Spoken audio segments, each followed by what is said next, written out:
আসসালামু আলাইকুম। পড়ছি হুমায়ুন আহমেদের গল্প সমগ্র থেকে ছোট গল্প বান। মাঝরাতে বাতাসের ভয়ার্ত গলা শোনা গেল। ও রহমান, রহমান। রহমান তার আগেই জেগেছে। সে জবাব দিল না, কান পেতে শুনল। কল কল করে ঘরে পানি ঢুকছে। বৃষ্টির শব্দ ছাপিয়ে নদীর শো শো আওয়াজ আসছে। বাতাসি হাহাকার করে উঠল, পানি আসে। ও রহমান। রহমান মরার মতো পড়ে রইল, যেন সে কিছু শুনতেই পাচ্ছে না। ও রহমান, ওরে রহমান। রহমান ঠান্ডা গলায় ধমক দিল, প্যান প্যান করবা না, কুপি জ্বালো, খামাখা চিল্লায়ও না। পানি আসে যে রহমান, আসুক। বাতাসি কান্নার মতো শব্দ করে। রহমান শক্ত ধমক লাগায়, খবরদার কানবা না, ভাল লাগে না। কুপি জ্বালাতে গিয়ে বাতাসির হাত কাঁপে, বুকের মধ্যে ধক ধক শব্দ হয়। কুপি জ্বালানো মুশকিল। দেয়াশলাইয়ের কাঠি বারবার নিভে যায়। কুপির ঘোলাটে আলোয় বাতাসি দেখতে পায় রহমান চুপচাপ বসে আছে চৌকিতে, তাকিয়ে আছে মেঝের দিকে, যেখানে ঘোলাটে পানি ক্রমে ক্রমেই বেড়ে উঠছে। বাতাসি চেঁচিয়ে উঠল, পুতিরে ডাক দে রহমান, আবাগির বেডি এখনো ঘুমায়। তুমি চুপ থাকো, খামাখা চিল্লানি। বাতাসি চুপ করে যায়। দরজা খুলতেই হাওয়ায় দপ করে কুপি নিভে যায়। ছপ ছপ শব্দ করে রহমান উঠোনে নেমে পড়ে। ঘুটঘুটটি অন্ধকার চারদিকে। একটানা বৃষ্টি পড়ছে। নদীর পাশে ছড়িয়ে ছিটিয়ে থাকা বাড়িঘরগুলি জেগে উঠেছে। দূরে দূরে কুপির আলোর ব্যস্ত নাড়াচাড়া চোখে পড়ে। মাঝে মাঝেই শোনা যাচ্ছে একজন আরেকজনকে গলা ফাটিয়ে ডাকছে, কলিম ভাই, ও কলিম ভাই। একজন ডাকলেই সাড়া দিচ্ছে অনেকে। অনেকটা জায়গা জুড়ে হৈ হৈ শব্দ ছড়িয়ে পড়েছে। অন্ধকারে দাঁড়িয়ে থেকে রহমান হাঁক পারে, কুপি ধরো গোমা, ভ্যান্দার মতো ছায়া থাকো না। কুপি হাতে বাইরে আসতেই আবার ফস করে কুপি নিভে যায়। রহমান গাল পারে, আরে বেকুব বেটি, বুদ্ধি শুদ্ধি ছটা কটাও নাই। ছপ ছপ শব্দ তুলে হাতড়ে হাতড়ে রহমান এগোয়। পানি এর মধ্যেই হাঁটু ছাপিয়ে উঠেছে। গোয়ালঘর অনেকটা নিচুতে। গরু দুটির গলার দড়ি কেটে দেওয়া উচিত। কোনো সারা শব্দ আসছে না। কে জানে কেন, এর মধ্যেই ডুবে মরেছে নাকি? ঘরের ভেতর পুতি জেগে উঠেছে। পুতি ঘুমায় তার দাদির সঙ্গে। সেও জেগে উঠে চেঁচাতে শুরু করেছে, ও দাদি, ও দাদি। পুতি কি হয়েছে রে? ও পুতি কি হয়েছে? পুতি বলল, বান ডাকছে গো দাদি। বুড়ি কানে শুনতে পায় না। সে কিছুই বুঝল না। পুতির ছোট ভাই কাদের আলী ন্যাংটো হয়ে ঘুমিয়েছিল। বহু ডাকাডাকি করেও পুতি তার ঘুম ভাঙাতে পারল না। বাইরে থেকে রহমান বলল, মুরগি কয়টা বেবাক মরছে গো মা। গরুর দড়ি কাটছস বাপধন? হ কাটছি। তোই দেরি করস কেন? আইতাছি। পুতি ঘরের আঙিনা এসে দাঁড়ায়। ভয়ে ভয়ে বলে, পানি কত দূর ভাইজান?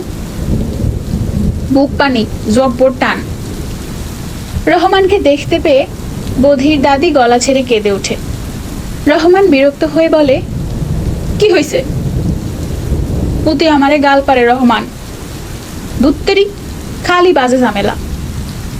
পুতি আমারে হাত দিয়া ঠেলা দিছে। রহমান উত্তর না দিয়ে ঘুমন্ত কাদের আলীর গালে প্রচন্ড একটা চর কষিয়ে দেয়। হারামজাদা এখনো ঘুমায়, পানিতে সব নিল। বুড়ি ঘ্যান ঘ্যান করে, পুতির একটা চর দে ও রহমান, পুতি আমারে গাইল দিছে। কাদের আলী অবাক হয়ে তাকিয়ে থাকে পানির দিকে। কাঁদতেও ভুলে যায়। রহমানের দাদি ফোকলা মুখে পান চিবোয়। রহমান তার মায়ের দিকে পেছন ফিরে তামাক টানে। অনেকটা রাত পড়ে আছে সামনে। ভোর না হওয়া পর্যন্ত যাওয়া যাবে না কোথাও। কিন্তু পানি যে হারে বাড়ছে, কতক্ষণ চৌকির উপর বসে থাকা যাবে কে জানে। ও রহমান, জাগো না সো। ও রহমান। রহমান হুকা রেখে বেরিয়ে এলো। কলা গাছের ভেলায় করে হাসু চাচা এসেছেন। তার ছোট ছেলেটাও সঙ্গে আছে। ভিজে চুপসে গেছে দুজনেই। হাসু চাচা ফ্যাস ফ্যাস গলায় বললেন, রহমান, জিনিসপত্র গোছ গাছ করে রাখো, পানি আরো বাড়বো। আমি নৌকা আনতে যাই। রাইতে রাইতে বেবাক মানুষ রেল সড়কও তুলন লাগবো। রহমান বলল, তামুক খাইবেন চাচা? না, করিম মনে লয় বানে ভাইসা গেছে। শুনছস? না, শুনি নাই। তার বউটা খুব চিল্লাইতাছে। এটু তামুক খান চাচা? না, যাই, তোরা জিনিসপত্র ঠিকঠাক কর। বাতাসি ও পুতি অত্যন্ত দ্রুততার সঙ্গে ছোট ছোট পুটলি তৈরি করতে থাকে। রহমান চৌকির উপর চুপচাপ বসে থাকে।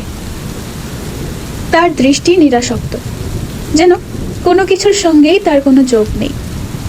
ঘরের ভিতরের পানি ক্রমাগত বাড়তে থাকে। পুতির চোখে জল টলটল করে।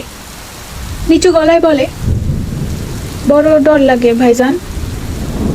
ডর লাগানোর কিছু নাই, কাম কর। কোমর ছাপিয়ে পানি উঠে আসবার পরই সবাইকে নিয়ে চালে উঠে রহমান। বৃষ্টিও তখন নামে জোরে সোরে। রহমানের দাদি গলা ছেড়ে কাঁদতে বসে। ও রহমান, ভিজলাম যে।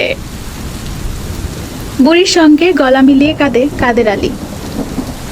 বাতাসি আক্ষেপের সুর বের করে, ধান চাউল সব গেল রে রহমান। ও রহমান, ও বাপধন।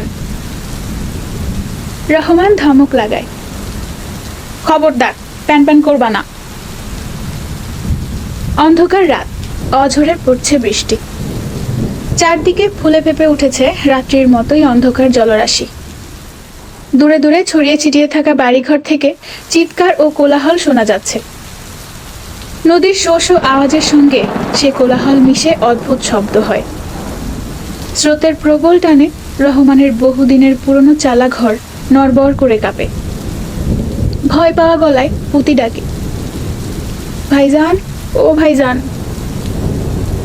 রহমানের দাদি ভাঙা গলায় বলে, ও দাদা, বড় শীত লাগে। এবং একসময় পুতি শুনতে পায় তার ২৬ বছরের জোয়ান দাদা ছেলে মানুষের মতো কাঁদছে। তার বড় ইচ্ছা করে সে দাদার পাশে বসে, কিন্তু সাহসে কুলোয় না। দাদাকে তারা সবাই বড় ভয় করে।